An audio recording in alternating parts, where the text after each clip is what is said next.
করতে গিয়ে বলি মহারাজের কাছে নিকট প্রার্থনা করলেন, সেখান থেকে মৃত পুত্রদেরকে আজকে নিয়ে আসলেন।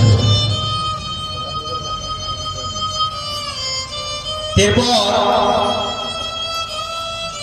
অর্জুন সুভদ্রা মহারানীকে হরণ করেছিল।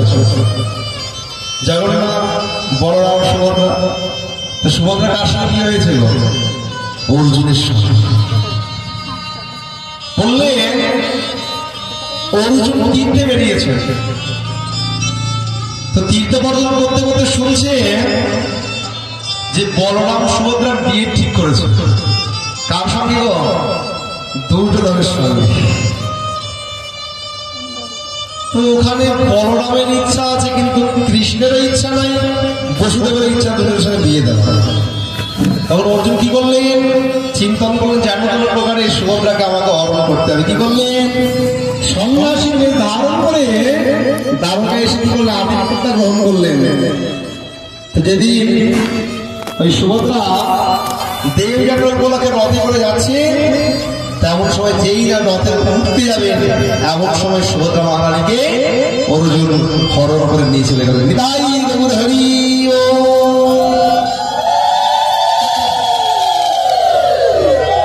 আজকে সুভদ্রার বিবাহ হয়ে গেল। তারপরে শিবজি ভগবানের একবার একটা বিপদের সংকটে পড়েছে। শিবের সংকট নামে সেটা লীলাটা খ্যাত। কেমন? শত্রু নামক অসুরের পুত্র বুদ্ধি, তিনি শঙ্কর ভগবানকে ভালোবাসতেন। তো শঙ্কর ভগবানের তিনি একবার শিব হচ্ছে আশুতোষ বাবা।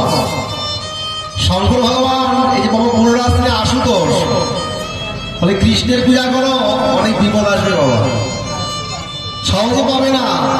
আর শিবের পূজা করলে কি হবে? তিনি বলে আশুতোষ, একটা বেলপাতা দিয়ে যদি কেবল ওম নমঃ শিবায় নমঃ, যে যা বাঞ্ছা করে শিবজি ভগবান তার ইচ্ছা পূর্ণ করে।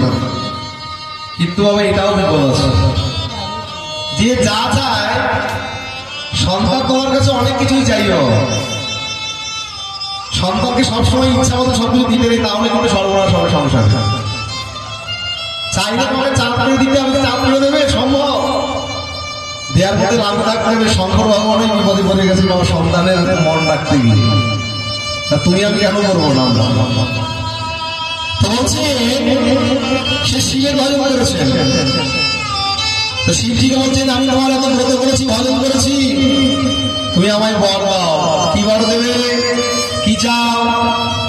বলে আমি যার মাথায় হাত দেবো সে ভস্মীভূত হয়ে যাবে।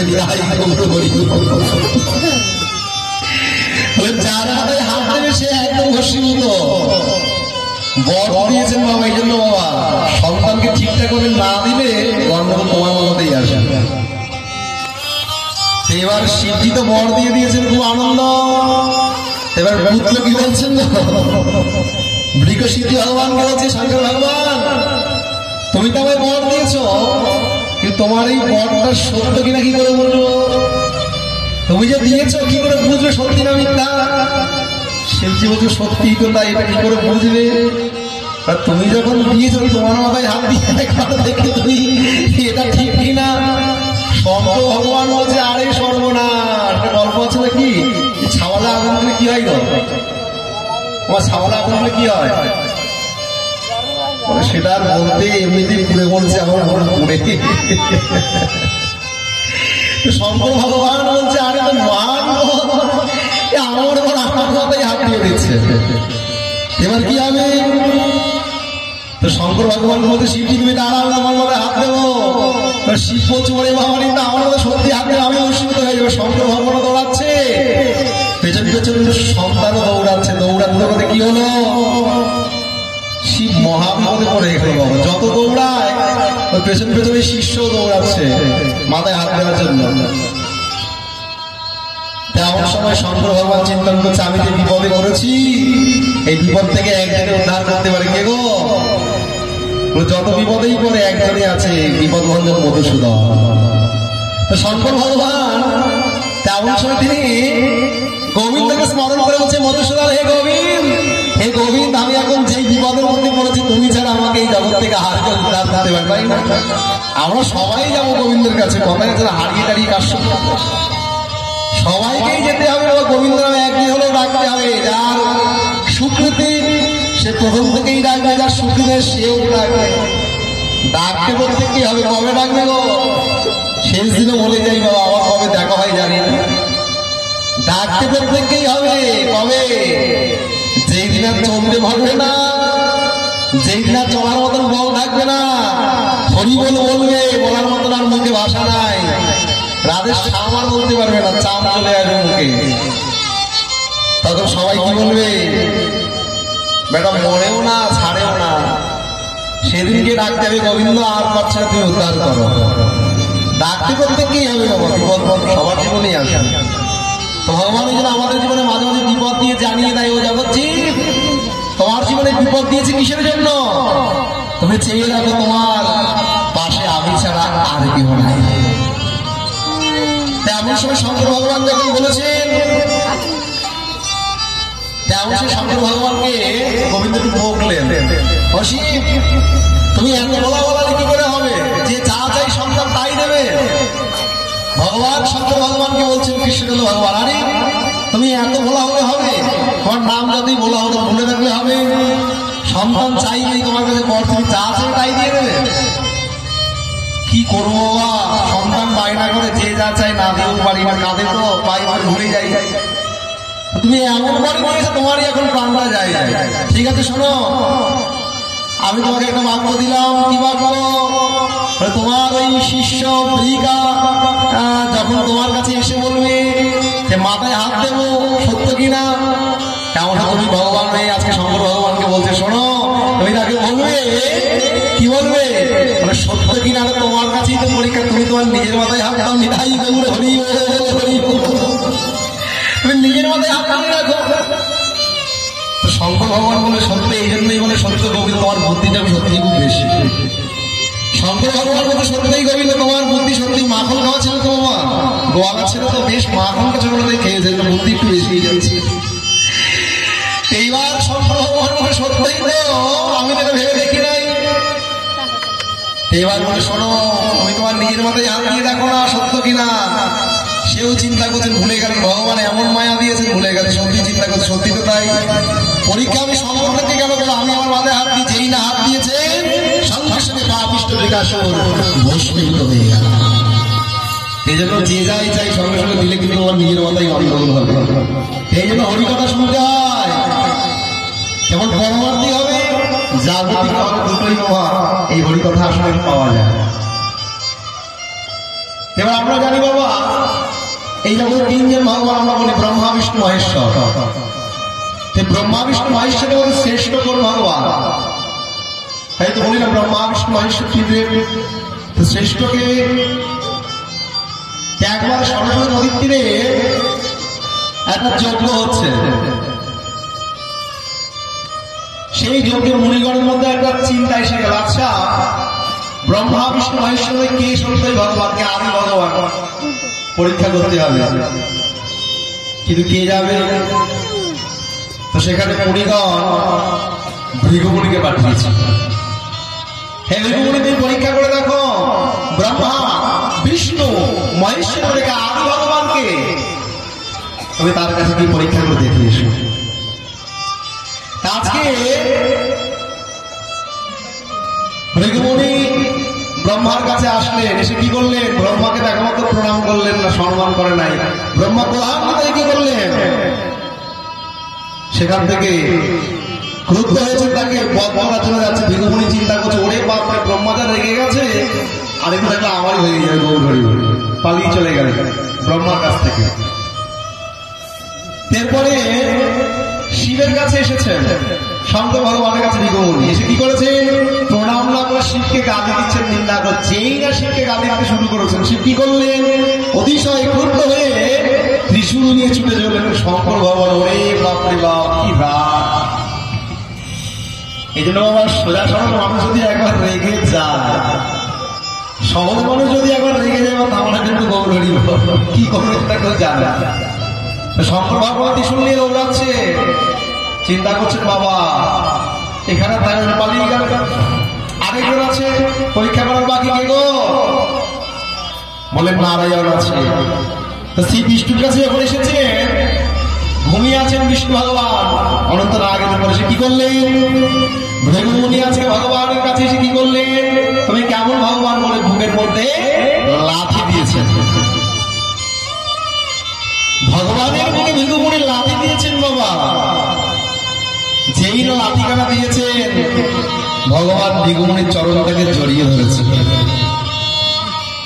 ভগবান ভৃগুমুনির চরণকে জড়িয়ে ধরে কি বলছে?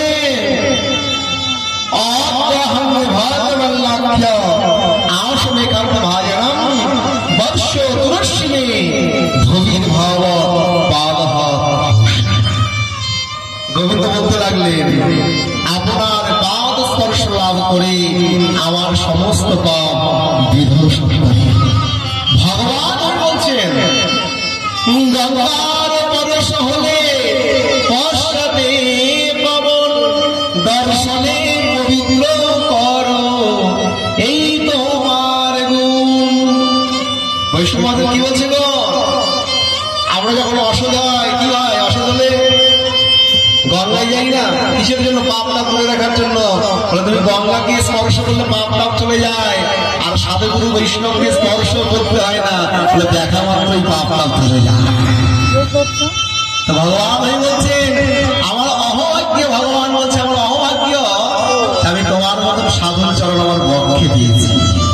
ভগবান জড়িয়ে একান্ত হলাম আমি লক্ষ্মীর আশ্রয়, তাতে কোন রূপ নাহি রয়েছে সংশয়। মম বক্ষে আপনার চরণ চিহ্ন, এখন করিবে বাস লক্ষ্মী দেবী নিত্যা। ভগবান বলে দিলেন, আমি তোমার এই চরণ চিহ্নকে আমি বুকের মধ্যে রাখবো। আমি এক যুগে যুগে যুগে ভক্তকে বড় ভালোবাসি, ভক্তকে আমি আমার গুরু করেছি, আমি তোমার এই চরণ চিহ্নকে বুকে রাখবো। তারপর সে ভৃগুমুনি কি বললেন? ভৃগুমুনি বলছেন, আমি তিনজনকে পরীক্ষা করলাম, ব্রহ্মাকে, শঙ্কর ভগবান, আর তৃতীয় কে গো? নারায়ণকে। তাহলে যে সইতে পারে সেই ভগবান। বলিয়ে কৃষ্ণচন্দ্র ভগবান কি, বলিয়ে নারায়ণ ভগবান কি। তারপর সে ভৃগুমুনি বলতে লাগলেন, তাহলে আজকে আমার আর বলতে দ্বিধা নেই, নারায়ণ কৃষ্ণই হলো আসল ভগবান। ভৃগুমুনি তারা পরীক্ষিত হলো। এবার ভগবান মনে মনে চিন্তন, অনেক তো হলো লীলা। কৃষ্ণ ভগবান মনে মনে চিন্তন করছেন, অনেক তো লীলা হলো, এবার আমার লীলাকে পরিসর করতে হবে। অস্থিতস্য পরম ধর্ম কৃষ্ণস্য ক্রিয়ামেদিনাম আসন সহস্র মহিষাল্য সদাশিকাম। তো বলছেন, হে মহারাজ পরীক্ষিত, কৃষ্ণের 16,108 মহিষী, প্রত্যেকের গর্ভে কটা সন্তান? 10টি সন্তান। সকল সন্তানের মধ্যে প্রদ্যুম্ন কৃষ্ণের মতন শক্তিশালী, তিনি বিবাহ করলেন রুক্মির কন্যাকে, তাহার পুত্র অনিরুদ্ধ, তিনি বিবাহ করলেন রুক্মির পুত্রকে, অনিরুদ্ধের পুত্র হল ভোজনাভ।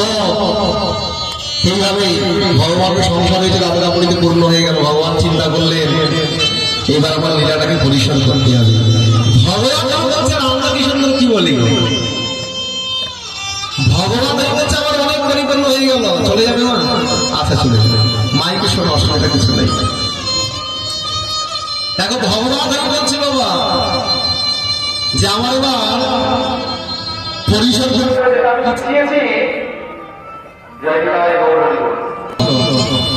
এখনো গোছানো হয় নাই, গুছিয়ে নি, তারপরে ভজন করো, তাই তো?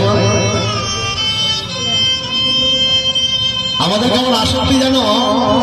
আমার এখন বেশ মনে পড়ে, আমার এই কাকা যিনি পূজা করছেন, তিনি একবার কাল মাসে একটু অসুস্থ ভক্তি ছিলেন। তেমন সময় হঠাৎ করে আমি একটু বাইরে বেরিয়েছি, তো তিনজন খুব বৃদ্ধা মা, একদম এরকম বৃদ্ধা এখানে আসেনি, এত বৃদ্ধ, হ্যাঁ উচ্চারিত বৃদ্ধ, তিনজন। তেমন সময় দেখলাম হাতে স্যালাইন খুলেছিল, হাতে খুলে আছে, তিনজন দেখি রাস্তা পারাপার করছে। আমার তো মনটা খারাপ করে দেখে পার করে দিলাম, কিন্তু একজনের কোনো তুলসীর মালা নাই। আমি প্রশ্ন করছি, মা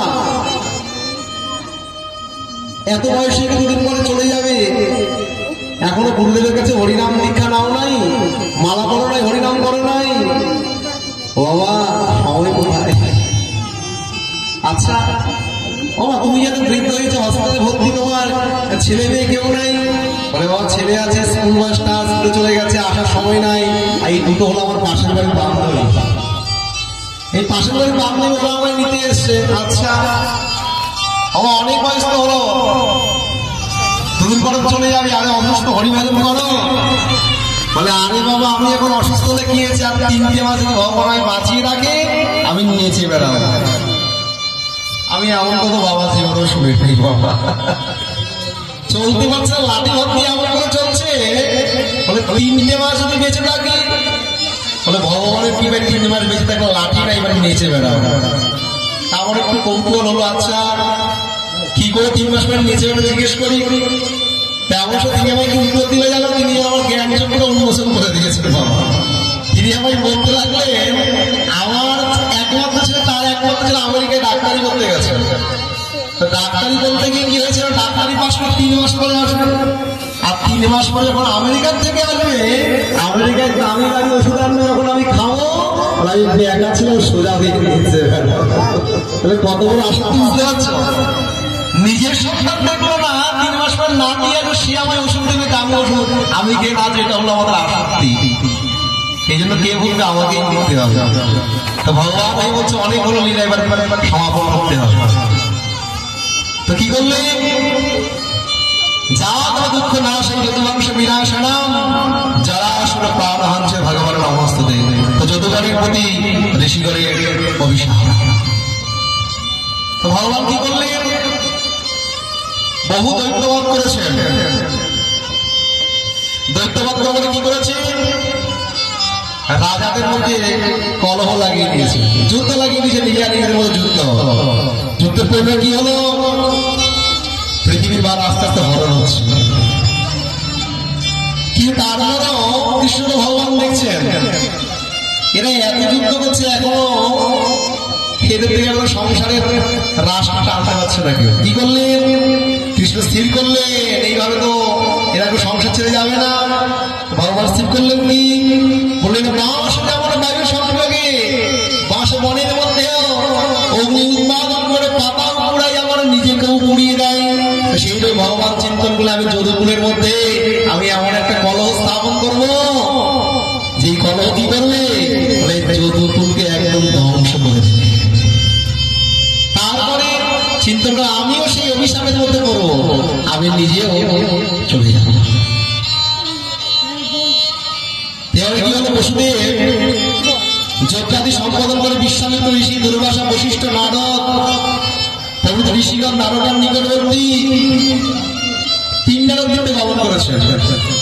তো সেখানে যদুপুত্রগণ জাম্বুপুত্র স্বামীকে স্ত্রী মেয়েকে সজ্জিত করে একটা কৃত্রিম গর্ভ তৈরি করেছে। বাবা মানে গর্ব হয়নি, সাজিয়ে দিয়েছে। কেন, পরীক্ষা করবে সাধুকে, দেখি তোমরা কেমন সাধু, তোমরা বললে এই গর্ভের মধ্যে কি আছে, ছেলে হবে না মেয়ে হবে। সাধুগণ বলছে তোমাদের এত বড় স্পর্ধা, সাধুগুরু বৈষ্ণবের মহিমা নিয়ে তোমরা পরীক্ষা করতে যাচ্ছ। এমন সময় অভিশাপ দিয়ে দিলেন সাধুরা। কি অভিশাপ, ওরে মূর্খ, ওরে মূর্খ, যেই সাধুগণকে পরীক্ষা করবার কৃত্রিম গর্ভ তোরা সাজিয়েছিস, তো তবে আমি অভিশাপ দিলাম। কি অভিশাপ, তোমাদেরকে কন্যাশক ওই গর্ভ থেকে ছেলে তো মেয়ে সাজিয়েছ, কিন্তু কৃত্রিম গর্ভ থেকে একটা মুসল লোহার সিংহ বেরোবে, সেটাই আমি তোমাদের মৃত্যু কারণ। এটাই গৌরহরি।